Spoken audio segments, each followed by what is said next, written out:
Well, I mean, I know I'm beautiful, but you could use a little help there, Adam. How is it going? It's been like one full week since we've talked to each other. Did you miss my annoying questions? Yeah, yeah, of course. Nothing I like more.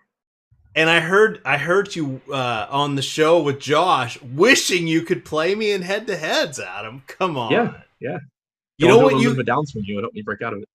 Well, yeah, by the way, anybody playing DK NFL, I lost I think 98% in week 1 and about 85% in week 2. Now, week 1, by the way, the one I did win actually did win a 5-man winner take all. Only because it's 2020. How do you win a 5-man winner take all yet lose like all your other head to heads? That's like impossible unless it is 2020. Yeah, kind of impressive.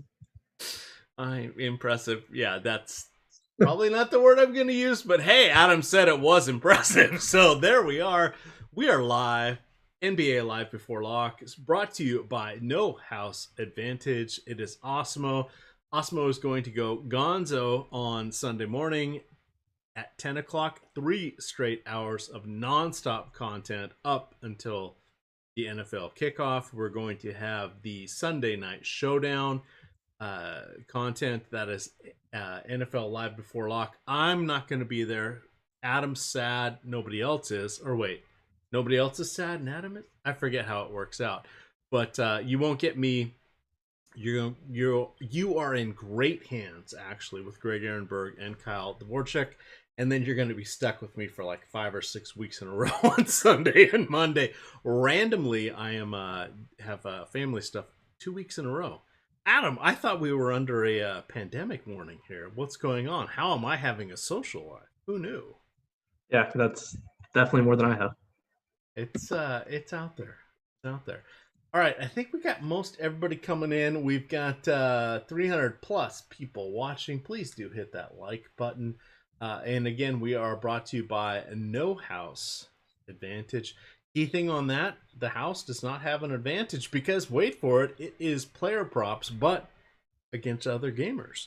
And that is key because you do not have to worry about the house having an edge like they do in, I don't know, pretty much everything else they do, like building giant casinos and such in Vegas, in the middle of the desert. Yeah, that's what happens when you do not have the edge. But no house advantage. You're playing peer-to-peer. That's gamers versus gamers, smaller size contests, and then they're all the formats you're used to. 50-50s, double ups, head-to-heads, 3-mans, and smaller GPPs. But what you have is 5 questions that you choose the answer to, and then you rate it with a confidence rating, 5, 4, 3, 2, 1, and then you play against the other gamers. There's about 70 questions to choose from. Like today, Adam, if you were playing NFL, or pardon me, college football, have you seen any college football results today? I have not. Oh, there were some upsets today, Adam.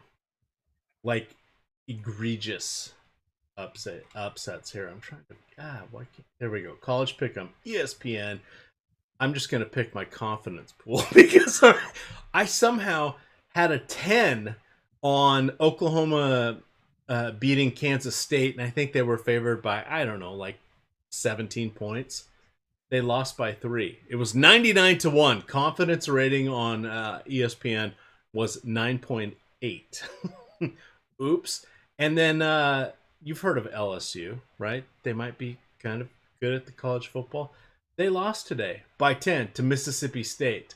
Yikes. So anything can happen. That is just beyond the pale. How do you lose by to Mississippi State at home by 10? I don't know because I didn't watch. But we do have plenty of DFS content here. That is the Outliers. That is 2020.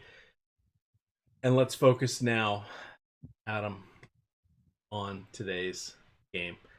Feels like we haven't seen this matchup before. I mean, we got the Lakers going against Denver. Oh, not even a chuckle, not even a glint, Adam. You've seen this matchup like 9 times this season. What is going to happen today? Does Jamal Murray channel his inner Jordan? That is the first question we have, because according to Twitter, he certainly did with that reverse under the basket layup. And I had to watch like 72 times before I figured out how he got it under the basket and then back up and over, because that was like, that should have been rim checked, right? Am I not wrong with that? Let's start with that. That should have been rim checked in any other year except 2020. Incredible shot. That was I had turned the game on not long before that, so it was one of the first baskets I saw, and just incredible shot. And then like two or three possessions later, he came down, had another just incredible basket. So I mean, Murray's been playing out of his mind. You've seen it pretty much all postseason. There was actually a tweet that came out. I can't remember where it came from, but I saw it earlier, that he's essentially running the equivalent of like a 10K every game and still being this well. So just obviously playing huge minutes, just very, very involved offensively. Basically the him and Jokic show as usual. Coming off a 45-minute game last time, and then now you have an elimination game, so no real reason to think that he plays less than that. I think it's a tough matchup, of course, because the Lakers are a really good team defensively, but no issues with Murray here. Just obviously one of the 4 highest upside guys on the slate without question. All right, we got what I was hoping for. A few people saying this dude is weird. Yeah, let's talk some basketball. EMac is hammered. EMac is EMac. Yeah, no, this is a matchup we have seen several times. This is what it is. And as I do a lot of our single game slate primetime contest write-ups for NFL, I said it last week. I was looking at Thursday matchup. I'm like, oh, this sucks. And I'm like, you know what? Erase that paragraph. We have sports. We have something to play DFS for. And let's not dismiss the gift horse that is coming towards us. So yes, while you may not be thrilled with this one, we have seen this matchup multiple times. There's not anything particularly dramatically different, except, Adam, for Dwight Howard. Now, you and I are both secretly not going to say that nobody, and I mean nobody, should look up Dwight Howard on Reddit and find out what he did while he was with the Washington Wizards and or did prior to or is currently doing, because private life is private life. But Adam, if he gets the start again, do we have a starting lineup? Is he somebody that we kind of have to make a focal point? That is the one variable I'm seeing right now. Yeah, we don't have the starting lineup yet, but I expect him to be in it. He played really well. The lineup worked well. He's played well in the series. It's just been a matter of him staying out of foul trouble. He did a perfectly fine job of that last time out. So yeah, I fully expect him to start again. Maybe he doesn't get 23 minutes if he doesn't play quite as well. He almost doubled in the first quarter last game. But I do expect him to get the bulk of the center minutes. I expect the rotation in general to be pretty similar to what we saw last game, where JaVale McGee plays one stint, Howard plays north of 20 minutes, barring foul trouble. So I do think Howard is the clear value here, and that it's a really good play. The only real, I guess, argument you can make against it is that with it being a one-game slate, he's going to get a lot of ownership. You can make that pivot to JaVale McGee and hope that Howard gets in foul trouble. But even if that's the case, I don't know how much McGee actually plays. I think he might just get more like Markieff Morris as well. So I'm perfectly fine just jamming in a lot of Howard here. And I am doing, let me call it up. I'm playing one lineup. I'm playing on DraftKings tonight. I had a lot of baseball going on. By the way, tomorrow we have baseball, all games going off between 3:10 and I think 3:20. We have NFL on YouTube starting at 10, going through 1 o'clock for those of you just joining. So 3 straight hours of nonstop content. You're going to get Alex Baker, Awesemo himself, Laffy D, Ben Rossa, and a cast of thousands. You'll definitely want to check that out. And then I believe Josh Engelman and Zach are going to be doing an NBA live before lock, because we still are alive for one more day here with the Miami and Baltimore lineup. We've got everything that you need. The key thing you need, you didn't know you needed it until I'm going to tell you, the Express package for NFL. If you have not yet signed up for Awesemo, here's a great way in to the whole world of everything that is good when it comes to daily fantasy sports. You have NFL, primetime, player projections, and ownership projections. Along with that, comes the chance of being the top 6 or top 5 if you are on DraftKings or FanDuel for the showdown slates. That would be Monday, Sunday, and Thursday. Within that, the world is your oyster. $3.95 per week. Jump on in, test us out, find out what is good and what is really good. And what is really good is Awesemo. Adam, I don't. How do we slice and dice this slate even remotely differently than what we've seen before? Alex Caruso, sprained wrist, sprained thumb, sprained something on his shooting hand. What is he good? Is he how risky? I think is a better way to frame that one. How risky is he tonight?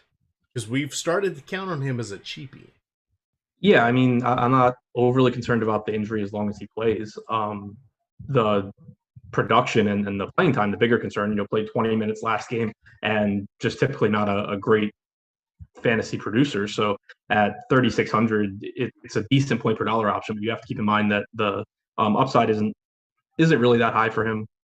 More of a lineup filler. Right now we have him projected on DraftKings at 29% ownership in the utility spot. I think that's a little higher than it really should be. So I'm not concerned about I'm not concerned. I'm treating him like normal if he plays, but that's still, like a 22, 23 minute projection and 15 to 16 DraftKings points. All right. I see a few people getting a little salty in chat. Come on. We've seen this matchup like literally a gazillion times. DP, I got you. I understand. That's personal preference. I'm assuming, well, let's not assume anything. We've got some Q tags here. James, Davis, Jamal Murray. I'm not expecting anybody to be limited amongst that crowd. Do you feel any differently? That they're all going to play? That they're all going to play it essentially fully healthy. Yeah, I'm treating everyone like they're in and good to go. All right. Danny Green's the one guy I do have a little bit of a question for. Are you feeling Danny Green slightly more expensive than KCP, Kentavious Caldwell-Pope? Which would you land on in the single game slate tonight? I'm leaning in my one lineup towards Pope, but I don't have a lot of choices there. What would you like to do with Danny Green and his finger? I can't tell if it's on his shooting hand. Why do they not make this easy for us? Yeah, I mean, I have KCP projected a little bit higher than Green. I think that he's likely to play a little bit more. Last game, you got 34 minutes from KCP. Green played 21. Typically you're going to get a little over 30 for KCP and mid-20s for Green. But you have seen KCP kind of taking on more of like the quote-unquote Danny Green role in this series. So I am projecting him for more minutes and more production. The salary has started to spread out a little bit. To KCP now 5,400 on DraftKings, Danny Green's 4,600. Ownership between them is pretty similar. 10% going to KCP, 16 to Green. I think that ideally I would get to KCP, but I think the salary there, the $800 difference is kind of big. So it's really just a matter of what fits into your lineup. But if you have the money for either one, I'd prefer KCP. All right. How are you feeling about the donkey chase? And by the donkey chase, I mean, hey, me going for Jamal Murray in your captain spot tonight. I think it's good. I think that this slate's different. We talked about it a lot, but this slate's different than the Boston slate because there's only so many really good producers from this game. Murray clearly one of them. Now we have him projected for 25% captain ownership, 59% utility ownership on DraftKings. I think that the captain ownership may be a little bit high there. I'd prefer trying to get to one of LeBron, Davis, or Jokic, but I think the utility ownership is lower than it should be. So it's someone that I would expect to be getting overall more exposure to, but a little bit less in captain in the field. All right. One of the big questions we're going to get as we have 29 minutes left to talk about a game we've seen multiple times. For all of you less than thrilled that we are taking a little more time than usual to cover this. 29 minutes left. 20 to 25 minutes of Gary Harris. Do you or I outscore Gary Harris in fantasy points tonight, and how are you feeling about him? I mean, you're never going to feel good about Gary Harris. He's 3,400 on DraftKings, coming off of an 18.5-minute game. that's obviously a concern. You could get more playing time than that. I think that the most likely outcome is mid 20s for Harris, and at 3,400 it's going to make him a good value. It's just another situation where pretty much or most of the cheap guys in this game just have limited upside, but at 3,400, like, I'd rather roster Harris than Caruso. 37% ownership going to Harris, 29 to Caruso. I would rather just go to Harris at those respective ownerships. All right, where would you work in Torrey Craig at with Harris and with Caruso? And yes, I called him Caruso. Yeah, Craig's tough because, for one, the production is just typically going to be there, and for two, he benefited from from Paul Millsap getting in foul trouble last game. You saw Craig sub in earlier than he normally would, so I do think he's being overowned, at least according to our ownership projections right now, coming in at 24% on DraftKings. That said, he's 2,800, and again, you do want to get to these expensive players from from this game, because the mid-range is kind of non-existent. So if you're playing 150 lineups, I think taking some shots at Craig is kind of necessary. I would just be careful, make sure you're not getting like him and Mills, or him and Harris and Morris, all together or anything like that. But I do think there's a decent chance that he goes from his 20 minutes back down to 15 or 16 here, which is really concerning when you talk about someone that produces at half a fantasy point per minute like Craig does. All right, a few people talking cash lineups. Hey, I've got one because I'm only playing one on DK. So let's talk Chalk Donkey, because generally that's where I'm going to be at, especially when I'm looking at my 3-mans, my double ups, triple ups, head-to-heads, etc. on DraftKings. I'm okay with that on the showdown slates. By the way, if you min cash on the showdown slates in a tournament, you're going to get 50% of your buy-in. That's not good. Why not play a double up? Why not play a 3-man head-to-head, etc.? So I'm rolling with Jamal Murray tonight. I'm hoping the Q tag next to him keeps a few people off. People are going to be game log watching. Well, let's frame this. It's not even game log watching at this point. Is he a budding superstar? And I'm going to ask a Josh Engelman question. Is he better than Nikola Jokic? Jamal Murray? Yeah. No. Okay. Yeah, yes to the superstar part. No to the better than fantasy purposes, positions, price, etc. Who would you prefer tonight, Jokic or Murray? Jokic. Okay. So Jokic was and is one of the top plays on DK, and I know we're small slate. I got that. Who would you put for the Lakers above Jokic? Is it Davis, LeBron, or nobody? Because right now, for me, it's Davis, Jokic, Murray, LeBron is how I have them ranked. Position, or not even position, but points eligible. Point I have a LeBron, dollar. Davis, Jokic, Murray. Okay. Yes, thank you. Factoring in popularity. Talk to me about LeBron. Sell me. Is he the best player of all time? Need to be sold on LeBron James?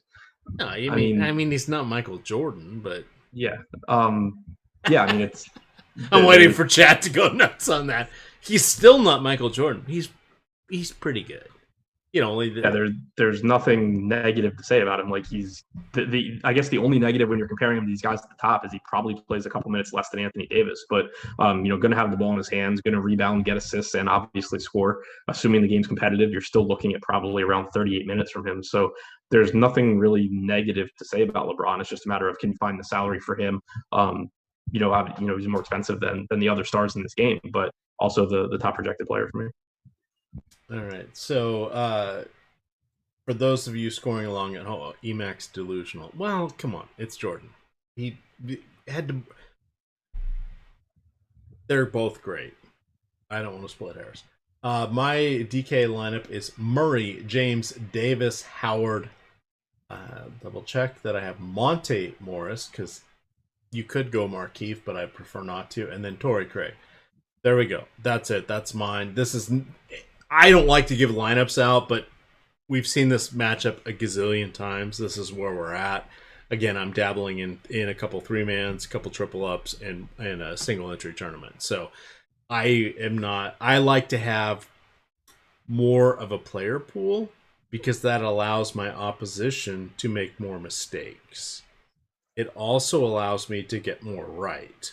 We don't have that tonight. I'm you know what I love single game slates for? Hockey, soccer. I've gotten into it a tiny bit for CGSO. I only say CGSO because I don't. Oh, Counter Strike Global Offensive. That's it, Adam. And I use our projections and I win. It's awesome. I have no idea what Counter Strike Global Organization is, but there we are. This is I've gotten off the rails again. But back to our game here. You know, for the fifth time that we're going to be talking about it. JaVale McGee, Miles Plumlee, PJ Dozier, anybody on the super cheap that you think may get in on this?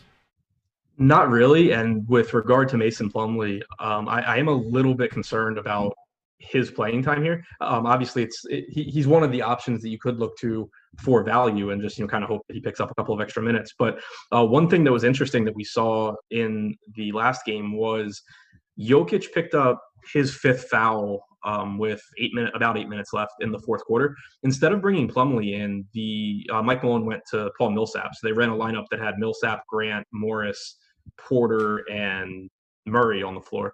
After the game, Malone also made a comment about it wasn't directed at any one player as far as I know, but the comment was essentially along the lines of, if you can't contribute defensively, then you probably just shouldn't be on the floor. Normally, I would think that's attributed to Porter, but Porter actually played relatively late into the quarter there, so I don't think it was about him. Plumlee would be the obvious suggestion there. He obviously had the huge defensive gaffe in game 2, and then lost some minutes where normally he would come back in to Millsap last game. So a little concerned about Plumlee's minutes. Potentially you get more run for Porter / Millsap at that spot. So it's just something to keep in mind there. Not saying obviously on a one game slate to just X out Plumlee at 2,600 where you're like starving for value, but definitely have some concerns about Plumlee here. All right. We just got the starting let me get to it. Starting lineup for Denver. It is going to be Jamal Murray, Gary Harris, Jeremy Grant, Paul Millsap, and Nikola Jokic. No surprises there.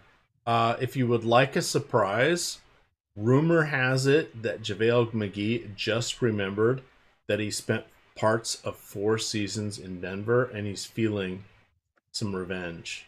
Adam, does that change anything for you? I'm just, I got nothing, guys. Come on, we're breaking down this matchup for the gazillionth time. What could surprise us tonight?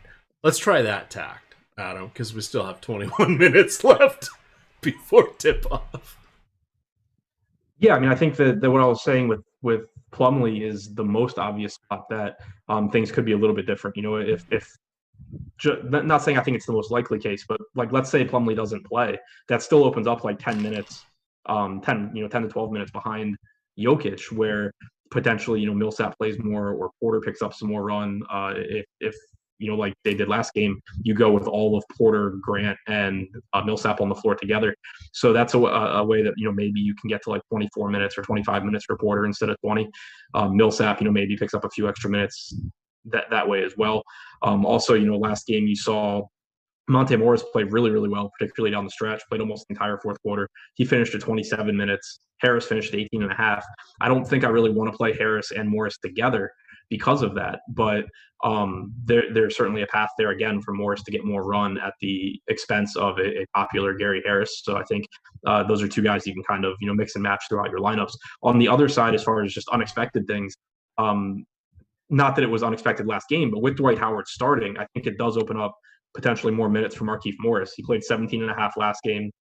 He closed that game with the exception of the final minute 28 going to Alex Caruso. He played 6 minutes, 56 seconds in the first half, played almost the entire fourth quarter. If McGee were to like DNP here or Dwight Howard gets in foul trouble and they decide not to go to McGee, you could just go to Morris. So I think even if you're expecting like 16 to 18 minutes from Morris, he's a decent enough play at 20 or at 3K on DraftKings. But if he were to somehow just get a few more minutes and get into like the 20-minute range, it's a value play that's coming in at lower ownership than some of these other values. All right, we actually have a really good question here, so let me get on over to it. No, I'm not. Not as good of a question as I thought. But you know what is a good question? Do you have your model up for today? Yes. All right.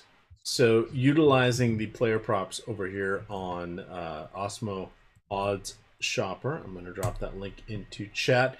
Let's talk about some rebound props here.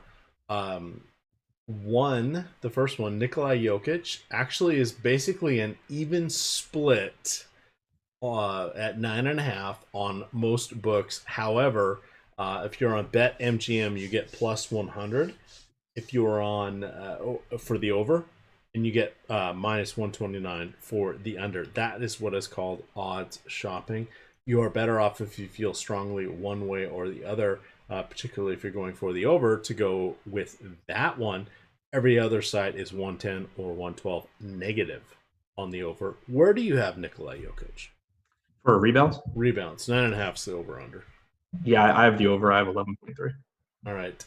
Michael Porter, I know it's single game contest. He was point guard eligible on FanDuel this morning. Does that feel weird? Not that that's your strange. Captain or your what is it? MVP pro and whatever. But yeah, that was just a little odd. Dwight Howard is mostly looking like an even split here at 7.5. Assuming he is starting, do you like the over or under? For 7.5 rebounds? Rebounds. The under. I have him at about 7 right now in 22 minutes. I think that if there's any sort of foul trouble or anything like that, he gets less than 22 minutes. So I would lean towards the under. Let's see here. Sugar House, if you have not yet signed up there, they are a sports wagering site. Right now, they are offering the equivalent of super bets, but you can get an over-under on assists of 16.5 for Jeremy Grant. Again, they're making these so you can win the bets with boosters, but you can also get Dwight Howard with 16 rebounds and LeBron James with either over 8.5 points or under 44.5. So what they're doing here is enticing you to join on up, which you should do, going through the links here on Awesemo, particularly at Awesemo Odd Shopper. And these are the nice things you can have if you are in one of the 7 states that actually allows sports betting at the moment. There are, I think it's 12 now, that allow or that have legalized sports betting. A few are behind some of the others. Adam, we got 16 minutes to go. We'll look at some chat questions here. How do you think Denver is going to play with their backs to the wall? Feels like they've been here before. Yeah, every series. Yeah. I mean, it's a great question. It's a scary team. I mean, I expect more of what we've seen, where the offense obviously just runs through Murray and Jokic. You're going to need one of them to just at least one of them to really just play lights out. You're going to get close to 48 minutes from Murray, and you're probably going to get a hot hand approach from the rest, the other 3 players on the floor. So I think that as far as making lineups goes, that's what you should be looking to leverage as far as setting rules and trying to limit as best you can on a 1-game slate, how much of the wings you have together, Harris, Morris, Craig in particular, but also, as I mentioned with Plumlee, maybe more minutes from Millsap, maybe more minutes for Porter. So, I expect it to be a hot hand approach from Malone with the exception of Murray and Jokic. All right. I see a question here. Gary Harris Chalk. It is a 1-game slate. Is there really chalk on a 1-game slate, Adam? And I'm not trying to be a jerk in asking that question. Yeah, I mean, there's still chalk. There's still guys that are going to be over-owned and under-owned. In Harris's case, I think that right now we have him coming in at 37% utility ownership, 6% captain. I think that's around where it should be. I think that maybe a little bit under-owned, but the thing you have to keep in mind is that the playing time for him is really questionable. Last game Malone closed with Monte Morris over him. I don't think that's the most likely outcome here. And I have Harris projected in the mid-20s in minutes, but that's a legitimate risk. That being said, though, I think that is factoring into the ownership. Like if Harris had played 32 minutes last game and was 3,400 today, he wouldn't only be 37% owned on this slate. The fact that he did only play 18 minutes definitely is driving that ownership projection down. So I think it's a spot that you can go to him and kind of hope for the best. Whereas you're getting like 28% ownership, 29% ownership going to Caruso, 24 to Craig. Maybe take some of that ownership, spread it to Gary Harris, and hope that he gets his quarter minute. All right, starting lineup for the Lakers: LeBron, KCP, Danny Green, and his finger. Well, all 10 of them. Well, 8 and 2 thumbs are going to be starting. Anthony Davis, and then Howard does draw the start again. Circling back for those that weren't here earlier, and for those of you who weren't here earlier, hit that like button. How are you feeling about JaVale McGee after watching Howard start in the last game? And how are you feeling about Howard? Because this is one of our rare pivot moments here. Yeah, I like Howard. I don't think the salary came up enough. And I'm not really looking to go to McGee. The only argument you would make for him is in those large field tournaments, obviously. Howard's going to get a ton of ownership. McGee's not going to get as much, but we still have him at 14%. McGee, that is. And I don't expect anything more than the one dent in the first half like we saw last time. I don't expect either of these guys to be in the closing lineup.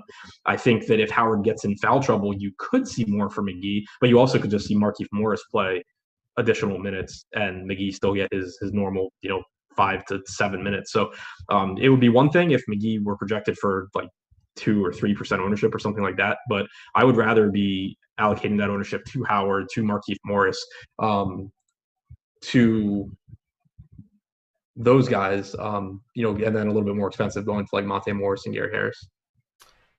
All right, come on, let's get us a few more likes. We've got 650 watching, 127 likes. Come on.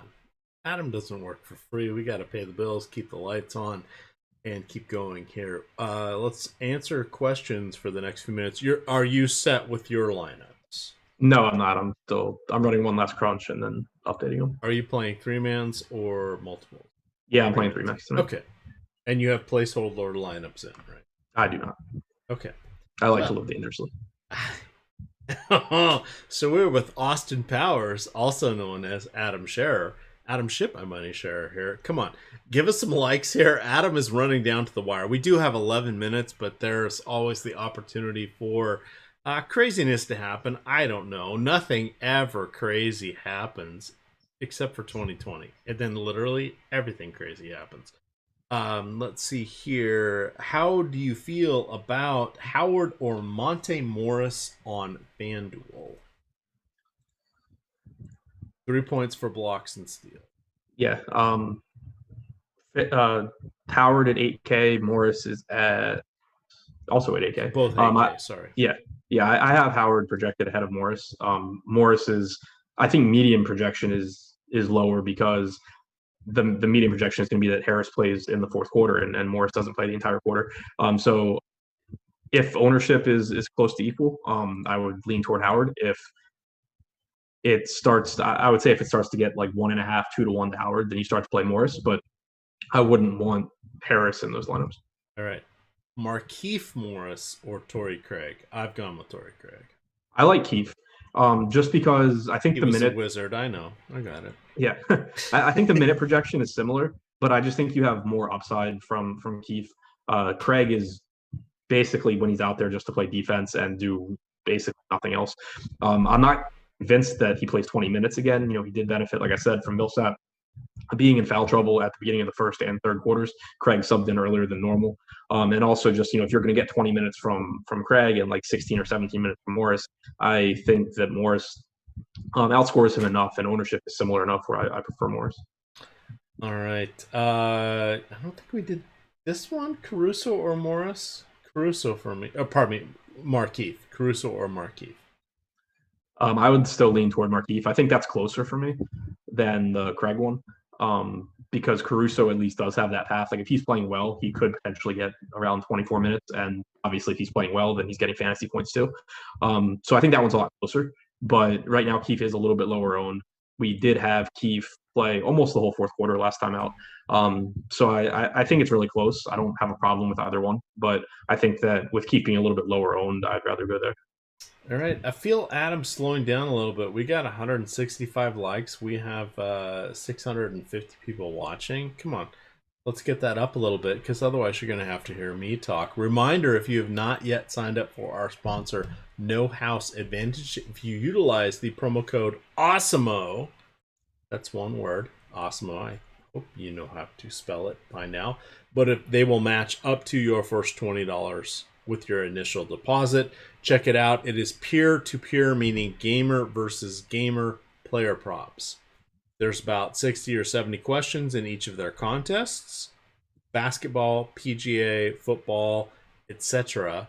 And you choose 5. And then rank them with confidence. 5, 4, 3, 2, 1. That's where the extra layer of analysis comes in. If you think it's a gimme, you got to decide. Do you want that to be your fiver? Or do you want to go against the grain and try to pick up some ground against the field? All right. Let me see. We're not. I could see us on the other thing. We're frozen. Is Caruso in tonight? As far as I know, I don't see anything, and I don't see any issue. Here we go. Super draft. LeBron 1x or KCP at 255. I'm still gonna go LeBron. Yeah, I'd still go LeBron. Let's see. Is Porter allow some leeway is for the phrasing. Is Porter a must play if Denver wants to win tonight? He needs to have a big game to lead them. No. I mean, yeah, he's just not. Are you playing any captains outside of the big 4? That's a good question from Richard there. Trying to decide that right now too. I'm getting Gary Harris actually looking like a pretty good captain play on DraftKings, which I don't love, but it lets you get, decent players in the rest of your lineup. So yeah, I'm going back and forth on that. In my 3 max, at most, I'll have one that isn't the big 4. Just trying to decide if I want to go with Gary Harris or not. And this is the best part, because now I'm going to get inside Adam's head, because Gary Harris does not actually get fantasy points for minutes played. Yeah, well, I don't even know how many minutes he plays. So, Caruso or Danny Green? I lean Caruso just because he's a little bit cheaper. Let's see. Do you think LeBron's minutes are limited tonight? No, they're trying to win. No. There are no limited minutes. Also, playing Howard at captain, I think, would be okay. Actually, I think that one's kind of interesting. You're hoping for like 3 blocks of steal and a double-double again, but if he does that at his price and allows you to get in the other 4, the other big 4, as we like to call them, in the flex spots, that can happen, even if that can be a solid, if not winning score, depending on the size of your tournament, regardless of your final guy in the lineup. Would you play LeBron 100%? I'm not playing anybody 100%. I don't play anybody 100% in Showdown. I'm looking now. Just, I mean, like I said, I'm not playing. It's hard with three max. Yeah. Trying to see. I would not have 100% LeBron. The reason, though, has nothing to do with LeBron. It just has to do with it, wanting to also get to Davis, Jokic, and Murray. I think that if you're going 100% LeBron, you're going to end up shortchanging at least one of those guys, because you can't really get all 4 in a lineup unless you're doing something really, really weird that is probably not something you should do. So I think that wanting to get, at like a lot of exposure to all 4 guys makes it so you're not going to have 100% LeBron. All right. Chad Freno wants to ask you, how come you mentioned No Monte and Harris in the same lineup on DK? So I think, if you have it together, it's okay. I just don't think it's really optimal. And the reason being that I only expect one of those guys to close. With it being a 1-game slate, value is hard to come by. So it's not the end of the world if you have them together. But if you look at the last game, 0 fourth quarter minutes for Harris while Morris played the entire quarter. Basically, Harris subbed out with 4 minutes and 52 seconds to go in the third. Morris subbed in, then played the entire rest of the game. You didn't see them play alongside each other at all in the first quarter either. They could play alongside each other. It's not. It wouldn't It's possible, but we haven't really seen that be the case, that Malone has wanted to do that. So I think that if you get a ceiling game from Monte Morris, you're most likely getting reduced minutes from Gary Harris and vice versa. All right, come on. 700 people watching, 175 likes. Every like you give us is a like that does not go to Josh Engelman. Come on. Really, guys? Let's get us up to 200. We've got another 3 minutes to go here. Reminder, at 10 a.m. tomorrow, we're kicking off 3 hours of consecutive football, commercial free, technically, Adam. Ad read free? Well, maybe not, but I'm not on the shows, so no ad reads. For me, anyway. And then we do have NFL Showdown live before lock going off at 7:20. That will be Kyle Dvorak and Greg Ehrenberg. Check that out. We got 4 hours of NFL content. No other DFS site is putting up that much content free for you on Sunday. We are down to 3 minutes left. Markieff or Monte? The Morris question. Monte for me. I would, again, it depends who's in your lineup. Like, if you have Harris, I would definitely say Keefe. Overall, I would lean towards Monty. Their projected ownership is about the same. Morris actually a little bit higher on DraftKings. So yeah, it depends on the rest of your lineup, but outside of that, I would lean towards Monty. All right. What is your secret weapon for tonight? I'm playing a lot of Gary. Well, I'm playing 3 lineups, but I have Gary Harris in all of them. It's not a lot of confidence in that. It's just that, like I said, relative to the other cheap plays on the slate, I think he's got the path to the most potential minutes. Like, if he's playing well, he'll stay on the floor, whereas that's not really the case for most of the other cheap players. They're all blocked by someone who's really good. So I'm taking that spot. Like I said before, I think that had Harris played 28 or something minutes last game, his ownership would be a lot higher than it is right now. So that's the spot I'm taking. Again, I don't think it's because Gary Harris is great. I don't think that he's particularly likely to do well, but I think relative to the other value options on the slate, he grades out as the best one for me. All right. Let's fix my lineup. DK flex spot. Gary Harris or Monte Morris? I'm not counting Harris. Your lineups. This is just my lineups. Yeah, I have Harris. All right. Torrey Craig or Monte Morris? Morris.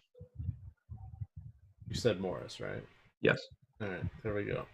I'm riding or dying here with Adam. Ship my money share as we come into lock. El Negro Loco says Howard is not playing 24 minutes tonight. He has not played 24 minutes all series. You are correct, sir. See, that's it. We are now at lock. Nothing sneaky to find here. Yeah, this is it. Good times. Thank you, Adam. We may get. Oh, we will have another show, I'm assuming, next Saturday. We'll see how these series play out. They're not going to play consecutive days once they get to the finals.